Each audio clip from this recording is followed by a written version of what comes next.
দেখলেন তো আমাদের এই পর্বের প্রথম রান্না হয়ে গেল আচারি বেগুন ভর্তা। এখন আমরা করব একটা কালো জিরার ভর্তা। সবাই খান কালো জিরার ভর্তা, কিন্তু এটা একটু বিশেষত্ব আছে। এটার নাম হচ্ছে আলু কালো জিরার ভর্তা। প্রিয় দর্শক, তাহলে চলুন আমরা দেখে আসি এই আলু কালো জিরার ভর্তা করতে কি কি উপকরণ লাগে। আলু কালো জিরার ভর্তা তৈরি করতে আমাদের লাগবে আলু টুকরো 1 কাপ, পেঁয়াজ টুকরো 1 কাপ, রসুন কোয়া 8-10টি, কালো জিরা ফাঁকি 3 টেবিল চামচ, কাঁচামরিচ 8-10টি, সরিষার তেল 1 কাপ, লবণ স্বাদ মতো এবং লাল কাঁচামরিচ সাজাবার জন্য। আমি এখানে মাঝারি সাইজের 3টে আলু, যেটা নাকি 1 কাপ হয়, এই পরিমাণ আলু টুকরো করে নিয়েছি এবং 1 কাপ পরিমাণ পেঁয়াজ মোটা মোটা টুকরো করে নিয়েছি। সেই সাথে 2টো বড় রসুন ছিলে নিয়েছি, আর 3 টেবিল স্পুন কালো জিরাকে জাস্ট না ভেজে কাঁচা গ্রাইন্ড করে ফাঁকি করে নিয়েছি। এখন এই আলু, পেঁয়াজ, রসুন আর 8-10টা 10-12টা, আপনি যেরকম ঝাল খান, কাঁচামরিচ নিয়ে নিলাম। নিয়ে এখন আমি এটাকে ব্লেন্ড করব।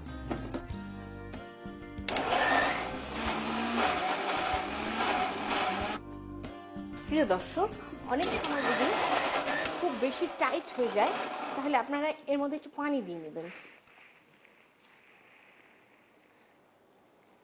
খুব বেশি পানি দেবেন না, আলুর মধ্যে প্রচুর পানি এবং পেঁয়াজ রসুনেও প্রচুর পানি আছে। জাস্ট ব্লেন্ড করার সুবিধার জন্য।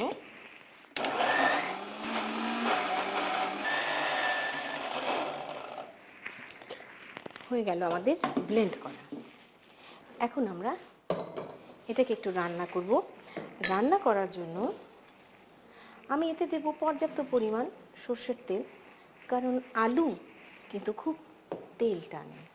কাজেই এই পরিমাণ সর্ষের তেল দিলাম, যাতে আলুটা ভুনা হয়ে পেঁয়াজ এবং রসুন সহ তেলটা ঠিক মতন ভেসে উঠতে পারে।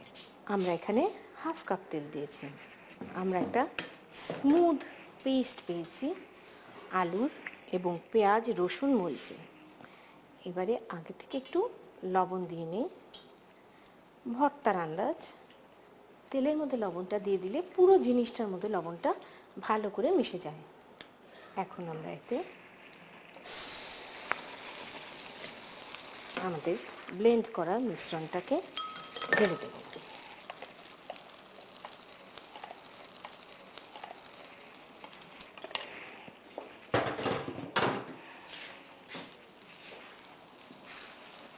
প্রসূতি মায়েদের জন্য কালো জিরা খুব ভালো একটা জিনিস, এবং সেটা ভেজে খাওয়ার চাইতে কাঁচা খাওয়া খুবই ভালো।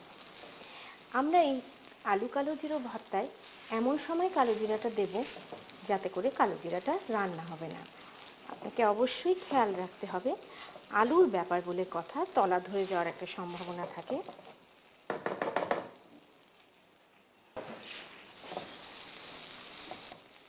এক সময় দেখবেন যে এর জলো ভাবটা কমে আসতে থাকে, অর্থাৎ আলুটা সেদ্ধ হয়ে যেতে থাকে।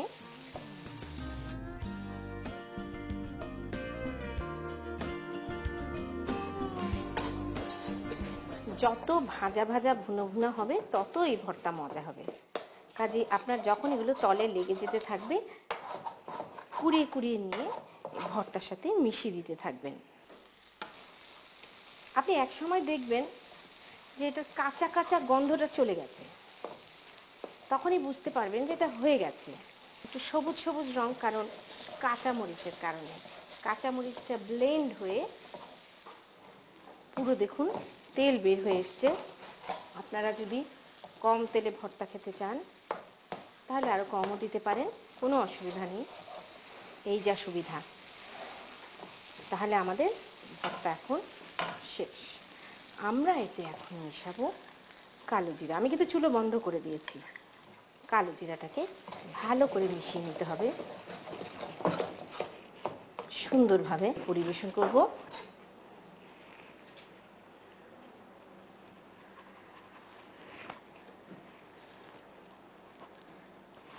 অসাধারণ রসুন, পেঁয়াজ, কালো জিরার একটা ফ্রেগ্রেন্স আসছে। এবার একটু সাজিয়ে দিই।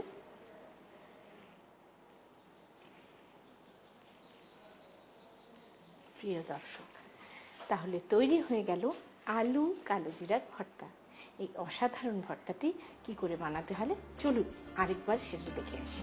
প্রথমে ব্লেন্ডারে আলু টুকরো, পেঁয়াজ টুকরো, রসুন, কাঁচামরিচ ও সামান্য পানি দিয়ে ব্লেন্ড করে নিন।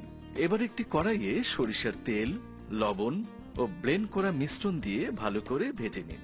সব শেষে কালো জিরা বাটা দিয়ে সামান্য ভেজে পাত্রে তুলে লাল কাঁচামরিচ দিয়ে সাজিয়ে পরিবেশন করুন আলু কালো জিরা ভর্তা।